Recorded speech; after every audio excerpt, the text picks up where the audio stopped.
Hello साथियों, A to Z classes में आपका स्वागत है। आप लोग जितने लोग हैं इस चैनल को सब्सक्राइब कर लें, शेयर करें ज़्यादा से ज़्यादा अपने मित्रों पे। जितने भी मित्र हैं आपके सारे से सारे लोगों को शेयर करें जिससे इसका लाभ आपको मिल सके। अभी तक हमने मानव विकास की अवस्थाओं के बारे में जाना था कि मानव विकास की कितनी अवस्थाएँ होती है।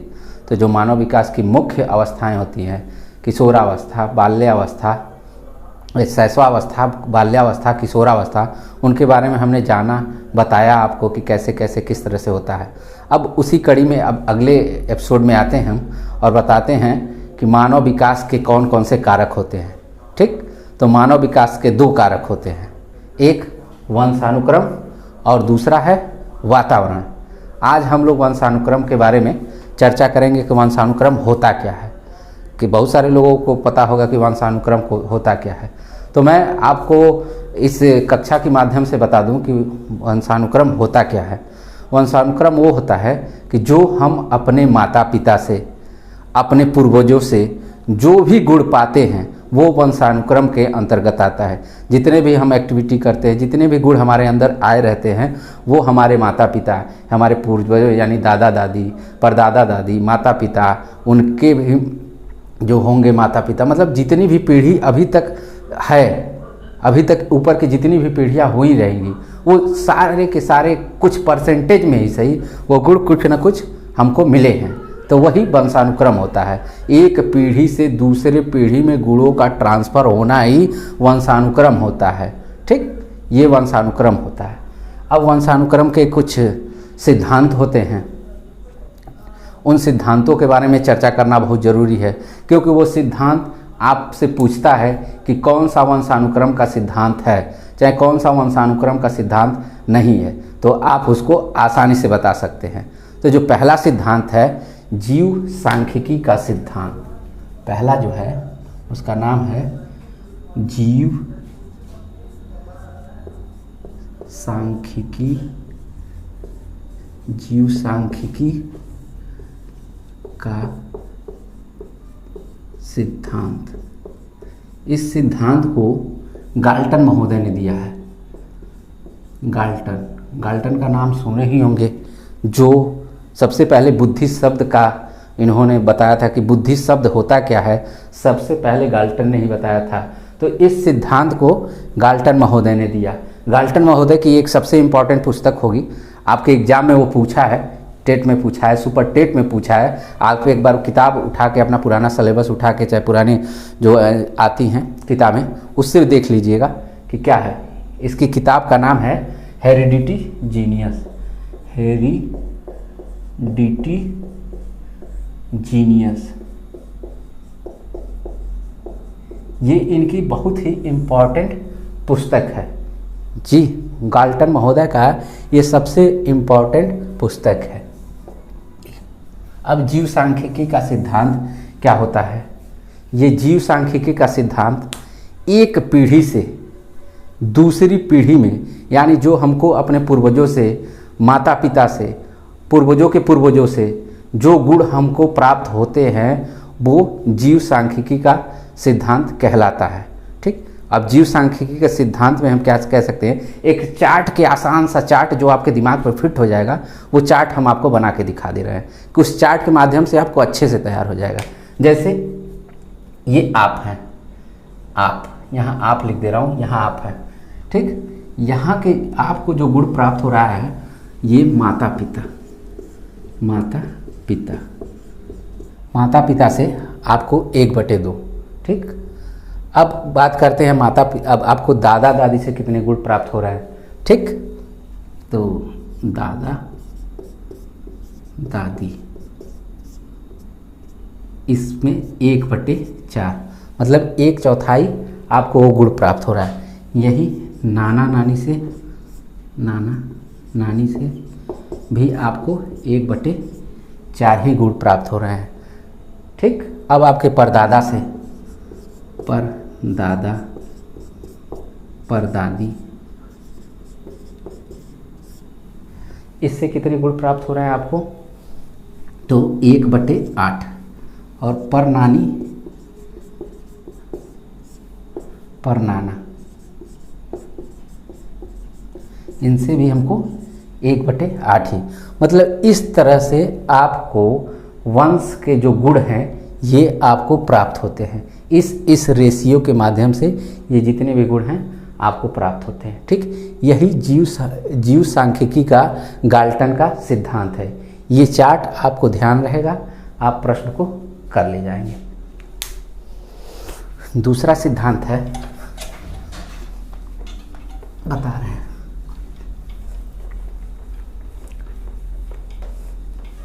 Gregor John Mendel. Gregor John Mendel, Mendel का सिद्धांत, मेंडल का सिद्धांत। ये मेंडल का सिद्धांत क्या होता है? ठीक, आप जानते हो कि मेंडल ने किस पे प्रयोग किया था? तो मेंडल ने सफ़ेद चूहे, प्रश्न पूछता है मेंडल ने प्रयोग किस पे किया था? सफ़ेद जो चूहा होता है वह मटर के दानों पर,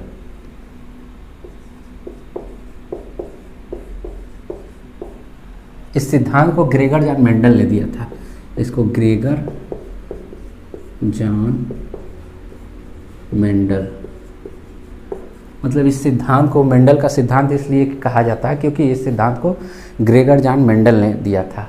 अब इसमें कहता है कि जो एक सामान्य माता पिता से जन्मी औलाद, भले से वो जुड़वा क्यों ना हो, एक सामान्य माता पिता से जन्मी हुई औलाद क्यों, भले से वो क्यों जुड़वा ना हो, उसके गुणों के रूप में वो भिन्न होगा, कार्यों के रूप में भिन्न होगा, विशेषताओं के रूप में भिन्न होगा, मतलब हर चीज़ से वो भिन्न होगा, भले से वो जुड़वा हुई क्यों ना पैदा हुआ हो। एक ही माता पिता से सामान्य रूप से पैदा होते हैं, सामान्य रूप से उनकी देखभाल होती है, तो भी वो ग्रेगर जॉन मेंडल कहते हैं कि इनमें बहुत सारी विभिन्नताएं पाई जाती हैं। ठीक, यहाँ तो आपको समझ में आ गया होगा ग्रेगर जॉन मेंडल का सिद्धांत। अब बात करते हैं उपार्जित गुणों का तीसरा जो सिद्धांत है, उपार्जित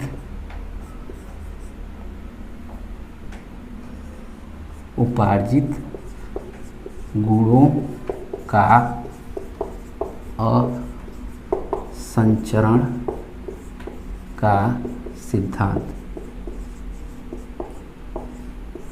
इस सिद्धांत को बीजमैन ने दिया है, एक मनोवैज्ञानिक हैं बीजमैन, उन्होंने इस सिद्धांत को दिया है।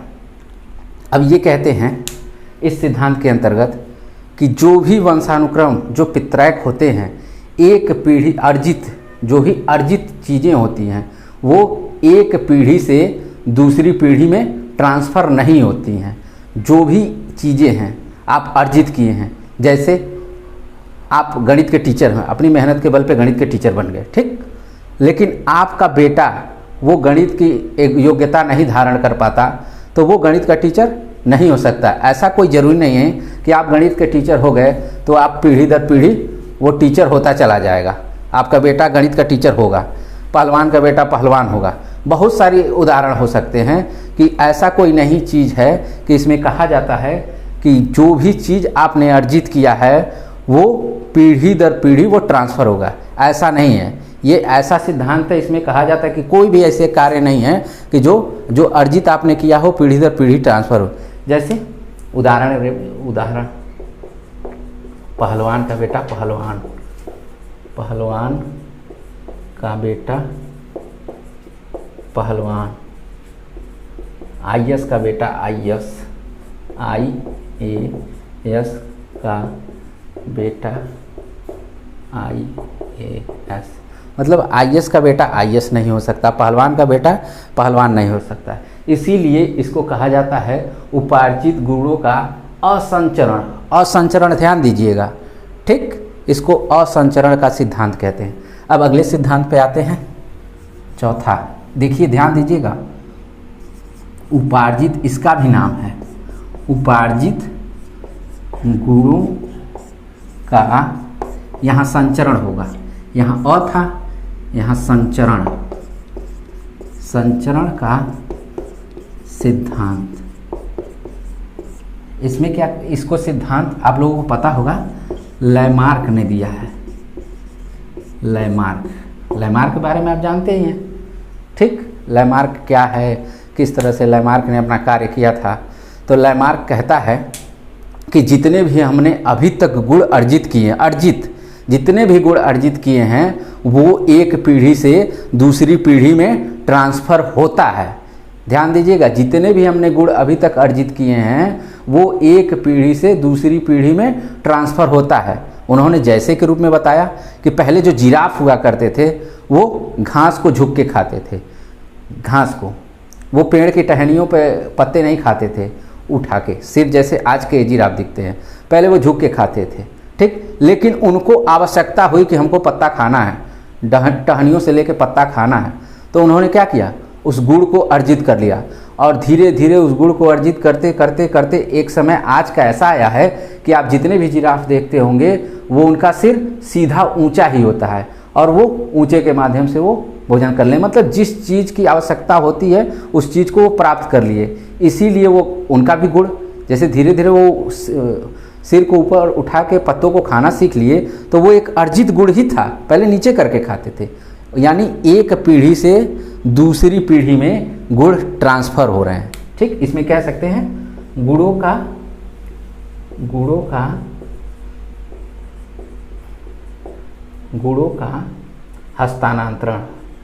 हस्तांतरण जैसे जीरा, ये इसका उदाहरण होगा। मतलब ये सारे नियम हैं कि जैसे जैसे वंशानुक्रम का सिद्धांत है, ये सिद्धांत के बारे में ऐसे ऐसे बताया गया है। आपको अभी तक ये चीज़ें समझ में आई होंगी। और अगला है कि जनन द्रव्यों द्वारा स्थानांतरण। जनन द्रव्यों का स्थानांतरण में कहते हैं कि जितने भी हमारे कार्य हैं, जितने भी कार्य हम किसी न किसी पीढ़ी से ग्रहण किए हैं। यानी कोई कहते हैं कि मेरी आँख देखो, आँख एकदम दादाजी पे गई है, मेरा मुंह देखो पिताजी पे गई है, पैर देखो ये दादी पे गया चला गया है। मतलब जितने भी ये चीज़ें दिखाई दे रहे हैं या लोग बता रहे हैं कि ये परदादा जैसा दिखता है, उनके जैसा बोलता है, उनके जैसा चलता है, तो ये क्या है, किसके माध्यम से, जनन द्रव्यों का स्थानांतरण। मतलब किस कारण से जो शुक्राणु हैं एक दूसरे से ट्रांसफ़र हुए हैं और वो एक दूसरे से पूर्वजों से नीचे वाले पूर्वजों को धीरे धीरे हम तक पहुंचा है और हम इसका स्थानांतरण कर रहे हैं कि किस तरह से वो कार्य कर रहा है। एक पीढ़ी से दूसरी पीढ़ी में ट्रांसफ़र होते होते ये कार्य हो गया है कि कैसे कोई माता पिता की तरह बड़ा अच्छा नहीं बोल पाता लेकिन दादा की तरह काम कर लेता है। ये सारी चीज़ें हैं, इसको कहा जाता है जनन द्रव्यों का स्थानांतरण। इसको उदाहरण के रूप में लिख सकते हैं कि माता पिता के गुणों के अलावा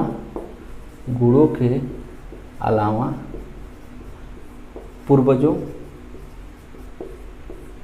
का गुण होना। मतलब माता पिता के जो गुण आपको अर्जित हो रहे हैं वहाँ तक तो ठीक है, लेकिन उसके साथ साथ ये आपके पूर्वजों के गुणों को भी दिखाई दे रहे हैं कि किस तरह से हमारे पूर्वज कौन कौन सा काम करते हैं, उनके हिसाब से वो लोग बताते हैं कि तुम ऐसा काम करते हो, तुम्हारे दादाजी ऐसा काम करते थे, तुम्हारी दादी ऐसा काम करती थी, तुम्हारे परदादा ऐसा काम करते थे, तो उनकी तरह वाणी भाषा बोली सब कुछ एक तरह से। ठीक, आई होप कि आप लोगों को ये क्लास समझ में आई होगी कि कैसे कैसे वंशानुक्रम है। अब अगले टॉपिक पर हम बात करेंगे इसका दूसरा पार्ट, वातावरण के बारे में।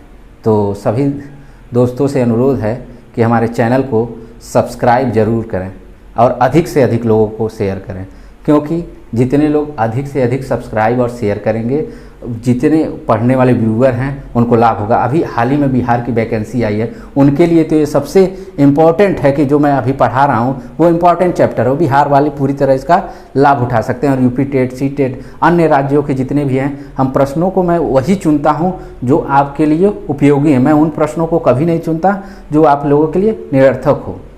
तो इसलिए हमारी जो मेहनत है और आपकी जो सफलता है वो प्राप्त करने के लिए हम दिन रात मेहनत कर रहे हैं। इसलिए आप सब्सक्राइब और लाइक दोनों करें। धन्यवाद दोस्तों।